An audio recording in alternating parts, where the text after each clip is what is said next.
Hello friends, welcome to make law easy channel. तो friends, आज हम बात करने वाले हैं section 59, 60 and 60A of CrPC.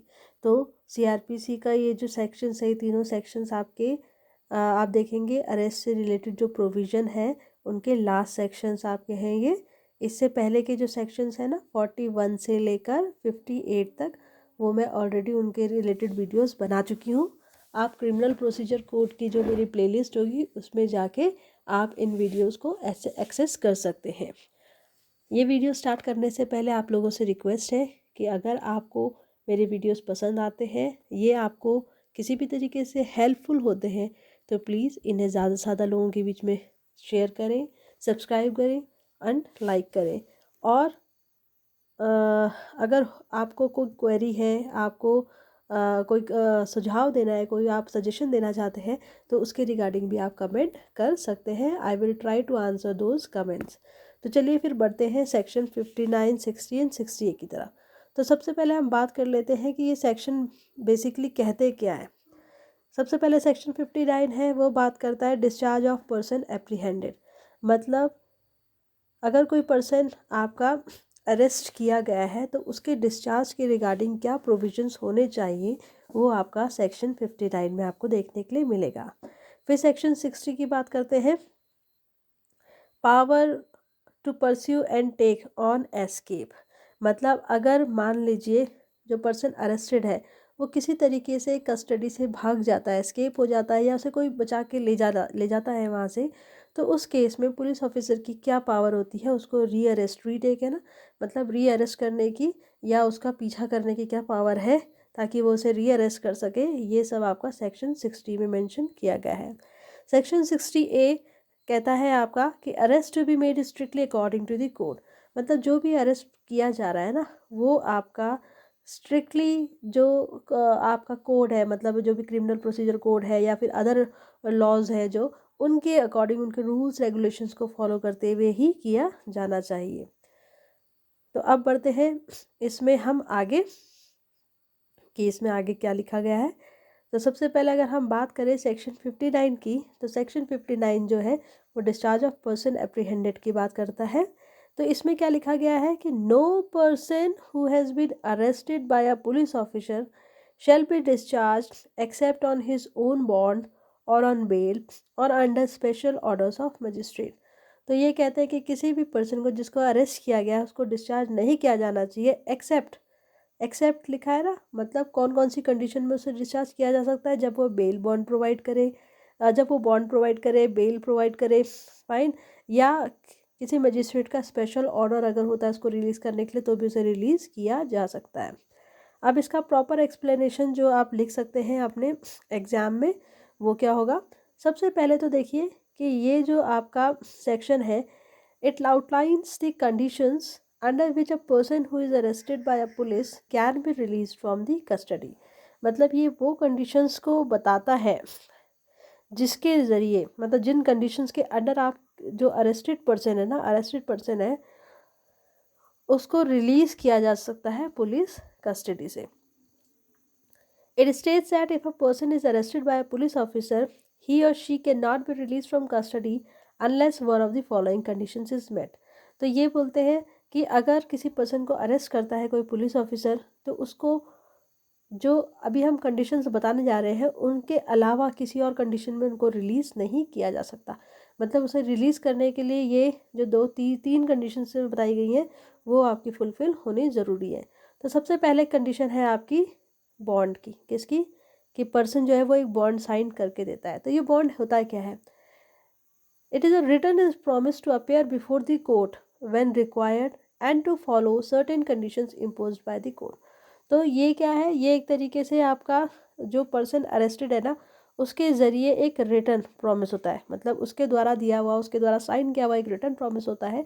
और ये प्रॉमिस किस चीज़ से रिलेटेड होता है कि भाई जब भी रिक्वायर्ड होगा वो कोर्ट के सामने पेश करेगा, और अगर कोर्ट उसके ऊपर कुछ भी कंडीशंस आपकी इम्पोज करती है तो वो उन कंडीशंस को फॉलो करेगा। जैसे मान लीजिए कोर्ट कहता है कि भाई वो यहाँ पर जब तक ये केस चल रहा है तब इस एरिया से बाहर नहीं जा सकता है, या ये नहीं कर सकता, या क्या काम वो कर सकता है क्या नहीं कर सकता, अगर कोई भी कंडीशन इम्पोज करता है तो वो उसे फॉलो करनी पड़ेंगी। इस कंडीशन में उसे रिलीज़ किया जा सकता है जब बॉन्ड साइन कर दिया। दूसरा है आपका कि पर्सन जो है जब उसको बेल ग्रांट कर दी जाए, ठीक है ना।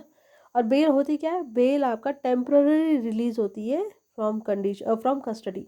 मतलब कस्टडी से जो टेम्पररी रिलीज है वो आपका क्या होता है, बेल होता है, फाइन। और इसमें कंडीशंस क्या होती है, on the condition that the person deposit a certain amount of money, कि किस कंडीशन पे, कि पर्सन जो है वो एक कोई सर्टेन अमाउंट, मतलब बेल के लिए भी देखिए अमाउंट जो होता है वो आपका वेरी कर सकता है ना। वो पर्सन की ये हो सकता है उसकी फाइनेंशियल कंडीशन क्या है, ठीक है ना, उसके पास क्या रिसोर्सेज है, उसके बाद उसके ऊपर डिपेंड कर सकता है, वो कोर्ट फिक्स करती है बेल, फाइन।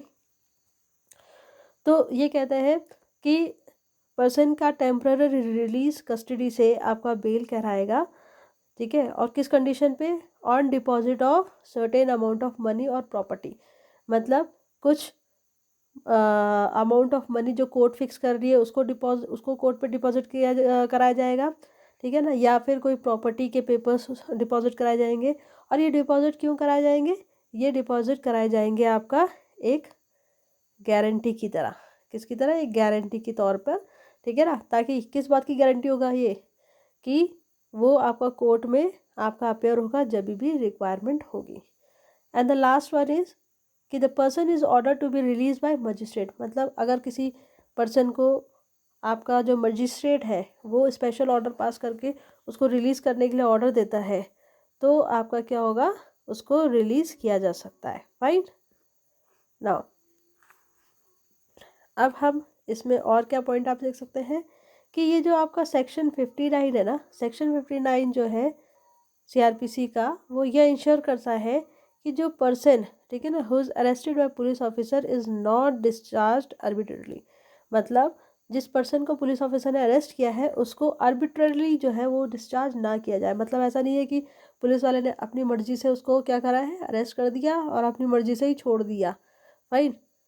उसको छोड़ने के लिए उसको लॉ को फॉलो करना पड़ेगा, फाइन। अरेस्ट करने के लिए भी करना पड़ेगा और फॉलो, उसको रिलीज़ करने के लिए भी उसे लॉ को फॉलो करना पड़ेगा। साथ ही साथ में जो है it emphasizes the need for proper legal procedure before releasing someone who has been arrested. तो ये बेसिकली जो ये सेक्शन है ये किसकी बात करता है, ये ना एक legal procedure, proper legal procedure जो है उसकी उसकी जो नीड है उसको एम्फसाइज करता है, ठीक है ना, before releasing someone who has been arrested. मतलब किसी पर्सन को जो कि आपका अरेस्ट हुआ है उसको रिलीज़ करने से पहले एक प्रॉपर लीगल प्रोसीजर को फॉलो करना, ठीक है ना, फॉलो करने की जो नीड है उसके ऊपर एम्फसाइज करता है। अब हम बात करेंगे सेक्शन 60 की। तो सेक्शन 60 जो है इसके दो सब सेक्शन है, इनको हम ना एक साथ ही डिस्कस करेंगे, इसका प्रॉपर एक्सप्लेनेशन मैं एक साथ बताऊंगी।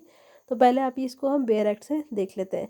तो ये कहता है कि इफ़ अ पर्सन, इसका सब सेक्शन, सेक्शन 60 का सब सेक्शन 1 क्या कहता है, if a person in lawful custody escapes or is rescued, the person from whose custody he escaped or was rescued may immediately pursue and arrest him in any place in India।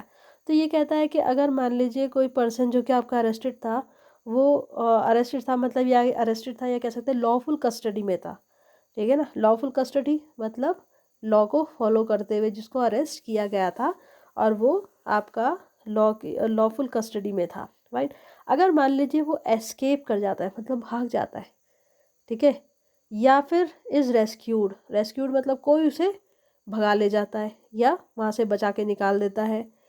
तो इस case में जिस person मतलब जिस officer की lawful custody में वो person आपका था और जिसकी कस्टडी से वो भागा हुआ है या जिसकी कस्टडी से उसको भगाया गया है, वो police officer immediately, police officer कह सकते हैं या वो पर्सन इमीडिएटली ना परस्यू कर सकता है, ऐसे एस्केप्ड ऑफेंडर को परस्यू कर सकता है इंडिया में किसी भी प्लेस में और उसको अरेस्ट कर सकता है। ये तो था बेयर एक्ट के हिसाब से। अब इसका सब सेक्शन 2 क्या कहता है, the provisions of section 47 shall apply to arrest under sub section 1। तो यहाँ जो सब सेक्शन 1 में जो अरेस्ट का प्रोविज़न बता रखा है ना, ये किसके लिए बताया है?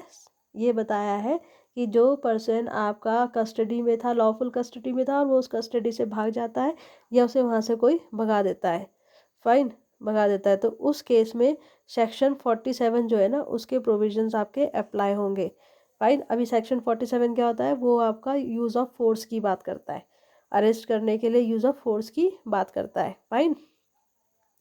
Although the person making such an arrest is not acting under a warrant and is not a police officer having authority to arrest, तो इसमें क्या है कि अगर आपका ये सब सेक्शन 1 के अंडर आपका अरेस्ट किया जा रहा है तो सेक्शन 47 के जो प्रोविज़न है वो अप्लाई किए जा सकते हैं इस केस में।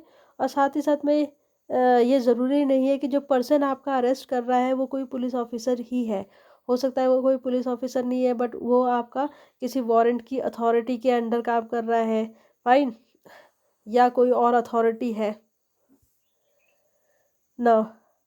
अब इसका प्रॉपर एक्सप्लेनेशन क्या है? इसका प्रॉपर एक्सप्लेनेशन हम देख लेते हैं। This section deals with the power to pursue and retake or re-arrest a person who is in lawful custody but escapes or is rescued।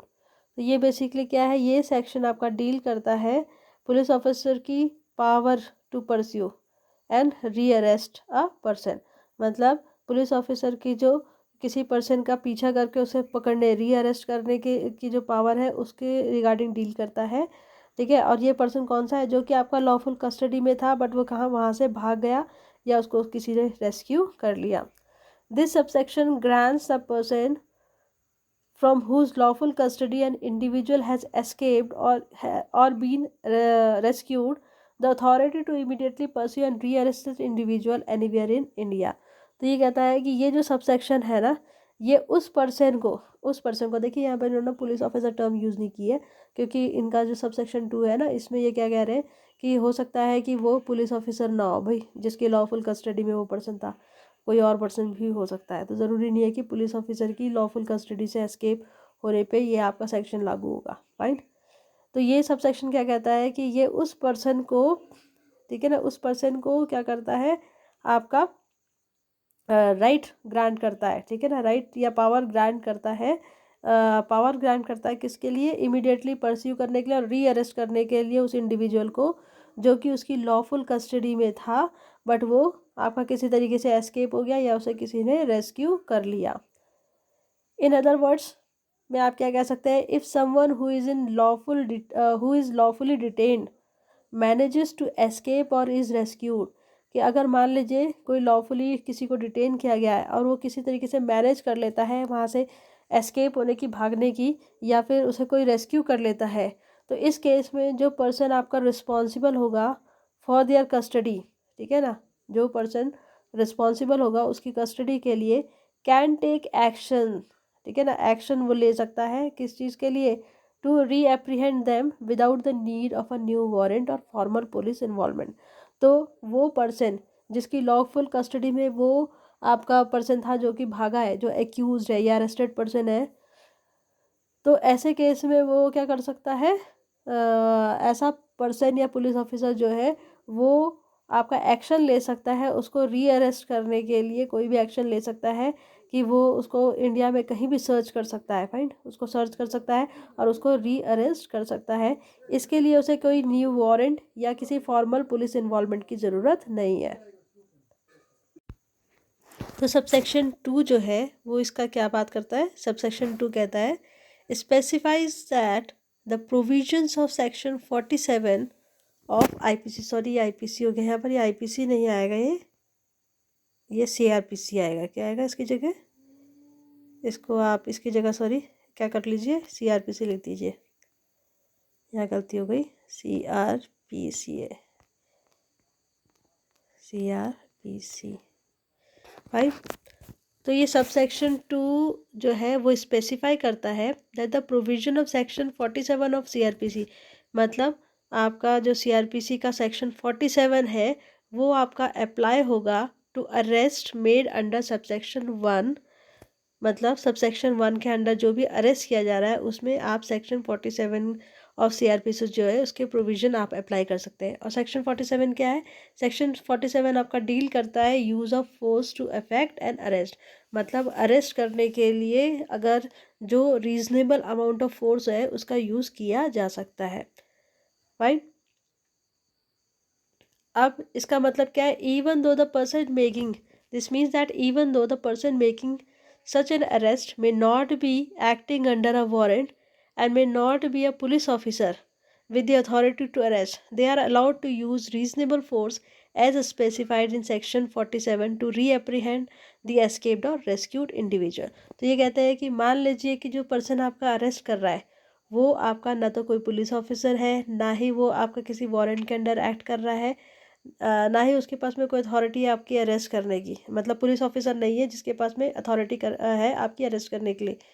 तो उस केस में भी वो अगर किसी एस्केप्ड या रेस्क्यूड अरेस्टेड पर्सन जो है, मतलब पर्सन जो अरेस्ट हुआ था बट वो एस्केप या रेस्क्यूड हो गया है, उसको री अरेस्ट करने के लिए रीजनेबल अमाउंट ऑफ फोर्स जो है उसका यूज़ कर सकता है। अब शॉर्ट में अगर हम बात करें तो जो सेक्शन 60 है सीआरपीसी का, वो ग्रांट करता है पर्सन को responsible for lawful custody of the person to pursue, re-arrest and use reasonable force if necessary to regain custody of person who has escaped or been rescued regardless of whether they are police officer or acting under a warrant. तो ये कहते हैं कि ये जो section 60 है CrPC का, ये उस पर्सन को आपका ग्रांट करता है, किस पर्सन को? जो कि किसी पर्सन की लॉफुल कस्टडी के लिए आपका रिस्पॉन्सिबल था, उस पर्सन को पावर ग्रांट करता है, ठीक है ना, कि वो ऐसे पर्सन को जो कि आपका क्या है, लॉफुल कस्टडी में था बट वो एस्केप हो गया है या उसे किसी ने रेस्क्यू कर लिया है, उसको री अरेस्ट करने के लिए, उसको कहीं भी इंडिया में कहीं भी परस्यू मतलब उसका पीछा करके उसको री अरेस्ट करने के लिए, और साथ ही साथ में अगर उसे ऐसा करने के लिए रीजनेबल फोर्स का इस्तेमाल भी करना पड़े तो वो उसे यूज़ कर सकता है। Fine. Regardless of whether they are police officer, मतलब इस बात का कोई फ़र्क नहीं पड़ता है कि वो पर्सन जिसकी लॉफुल कस्टडी से आपका अरेस्टेड पर्सन भागा है वो आपका कोई पुलिस ऑफिसर है या फिर वो किसी वारंट के कोई नॉर्मल पर्सन है जो कि किसी वारंट के अंडर काम कर रहा है। However the use of force must be in accordance with the provisions of section 47 of CrPC. तो जो भी आपका फोर्स का इस्तेमाल है वो आपका 47 ऑफ सीआरपीसी जो सेक्शन है उसकी अकॉर्डेंस में होना चाहिए, जो कि लिमिटेशन बताता है, क्या करता है, लिमिटेशन बताता है किस चीज़ का, कि क्या अमाउंट ऑफ फोर्स जो है वो आपकी यूज़ होनी चाहिए और किस किस केस में किस तरीके की फोर्स का इस्तेमाल किया जा सकता है। फाइन। अब बात करते हैं हम सेक्शन 60A की। तो सेक्शन 60A जो है वो बात करता है arrest to be made strictly according to the code. जो भी अरेस्ट किया जा रहा है वो कोड के, मतलब ये भी जो आपका क्रिमिनल प्रोसीजर कोड है या कोई भी लॉ है ना, उसके रूल्स और रेगुलेशन, उसके प्रोसीजर फॉलो किया करके ही किया जाना चाहिए। तो ये कहता है कि no arrest shall be made except in accordance with the provisions of this code, मतलब किसी भी तरीके का अरेस्ट जो है वो आपका इस कोड के प्रोविज़न के हिसाब से ही होना चाहिए, इसके अलावा नहीं होना चाहिए, या फिर कोई भी और लॉ है, कोई जो दूसरा लॉ है उसके अकॉर्डिंग होना चाहिए जो कि लॉ मतलब आपका इफ़ेक्ट में हो। फाइन। किस चीज़ के लिए? अरेस्ट करने के लिए। तो इसका एक्सप्लेनेशन क्या हो सकता है? This states that a police officer is granted the authority to make arrest and when the police officer make an arrest it must be done following the specific procedures and guidelines outlined in the relevant legal code.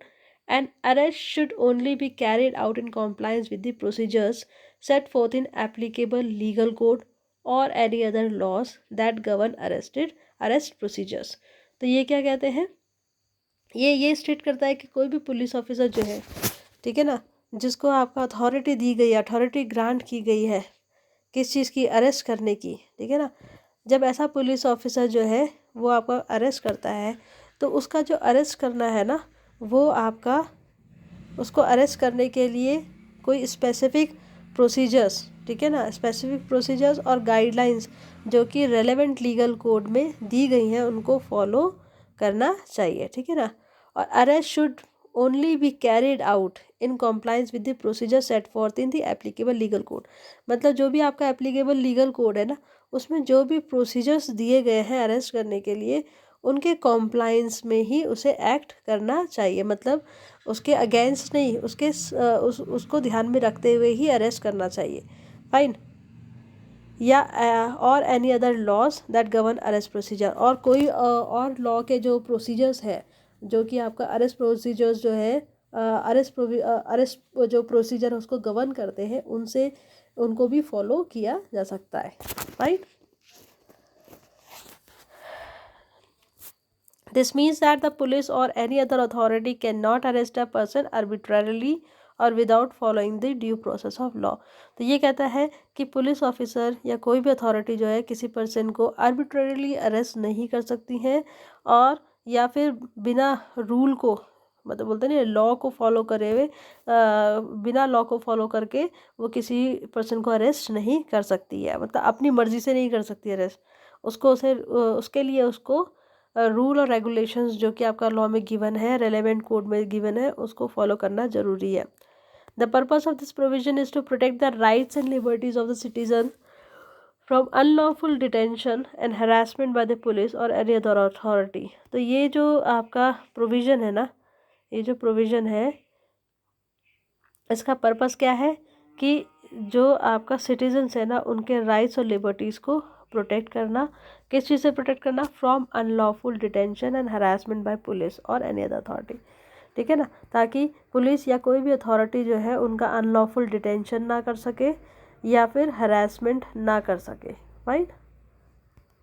तो कुछ provisions जो कि आपके CrPC में आपका arrest of a person से related है, वो आपका है सेक्शन 41 से लेकर आपका सेक्शन 60, इसमें 60 तक लिखा है, 60A तक आपका अरेस्ट से रिलेटेड प्रोविजंस को गवर्न करते हैं। फाइन। इसमें आप 60A भी, सेक्शन 60A भी जोड़ लीजिए। तो ये जो आपका लिखा गया ना, ये मैंने इसमें शॉर्ट में लिख दिया है, खाली हेडिंग लिखी है। तो आप देख सकते हैं कि इससे पहले जो हमने सेक्शन पढ़ा है 41, 42, 43, 44 से लेकर ये जितने भी सेक्शंस हैं ना, ये सब हम ऑलरेडी डिस्कस कर चुके हैं सेपरेट वीडियोस में, आप वहाँ से इन्हें एक्सेस कर सकते हैं। राइट। तो ये आपका हमारा topic arrest of a person से रिलेटेड जितने प्रोविज़न है वो हमने कंप्लीट कर लिए हैं। आई होप आपको इनसे आपकी स्टडीज़ में और हेल्प मिलेगी। और प्लीज़ अगर आपको ये वीडियोस पसंद आते हैं तो लाइक, सब्सक्राइब, शेयर ज़रूर करें, और साथ ही साथ में कमेंट भी करें। तो चलिए फिर मिलते हैं नेक्स्ट वीडियो में। Till then.